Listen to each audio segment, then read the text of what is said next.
This is propaganda. And this is what happens when it accidentally goes viral. But what if it wasn't an accident? What if that was the plan all along? North Korea does not necessarily put this out around the world expecting it to be taken seriously and listened to as a serious message. They are trying to be jovial. I mean, I think this video was created deliberately to be humorous anyway. In case you missed it, this is Friendly Father, a North Korean propaganda song celebrating infamous leader Kim Jong-un. And because of euphoric scenes like this and this, it's become a hit on social media. A propaganda song from North Korea is grabbing attention on TikTok. I think at this rate, they're going to get the brutal dictator on the next season of The Masked Singer. For many experts, this was a classic example of a delusional propaganda machine becoming an international laughingstock.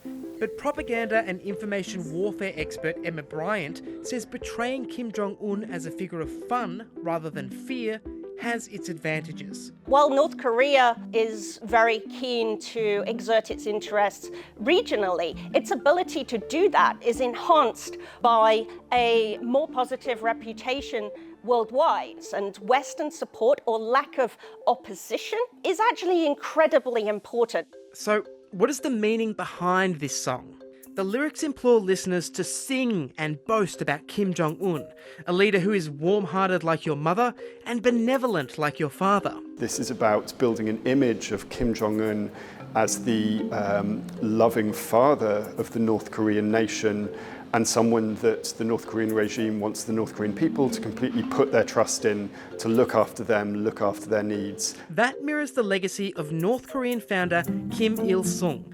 And it's a reputation that's being reinforced amid speculation about whether Kim Jong-un's daughter is being groomed to take over the family business. Kim Joo-ae, who we've seen increasingly at public events, including increasingly at military-related events, and so many people have said, well, this is evidence that Kim Joo-ae is going to be the successor. What is going on there as well is, again, image building of Kim Jong-un as a loving father.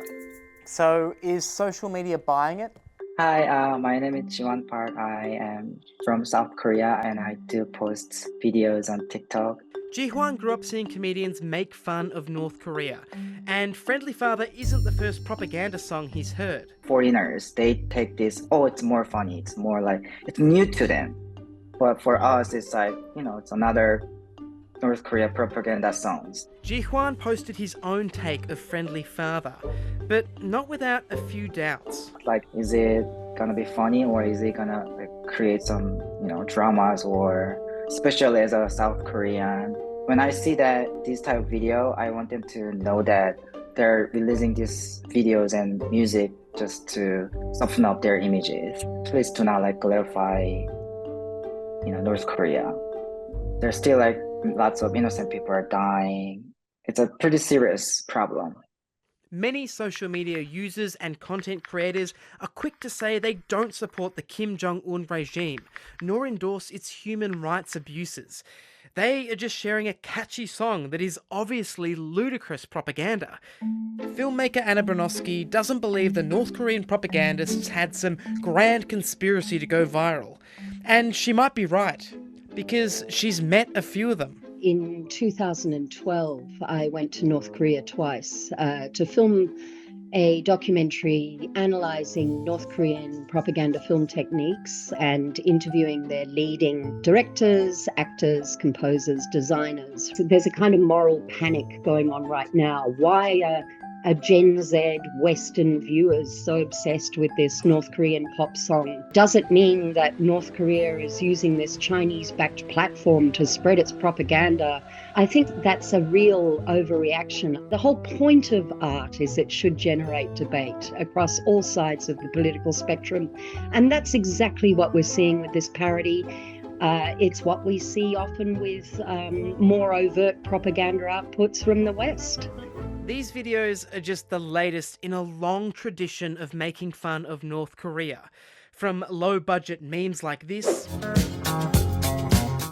to Hollywood blockbusters like Team America and The Interview. I've never heard this before in my life. I love Katy Perry. Really?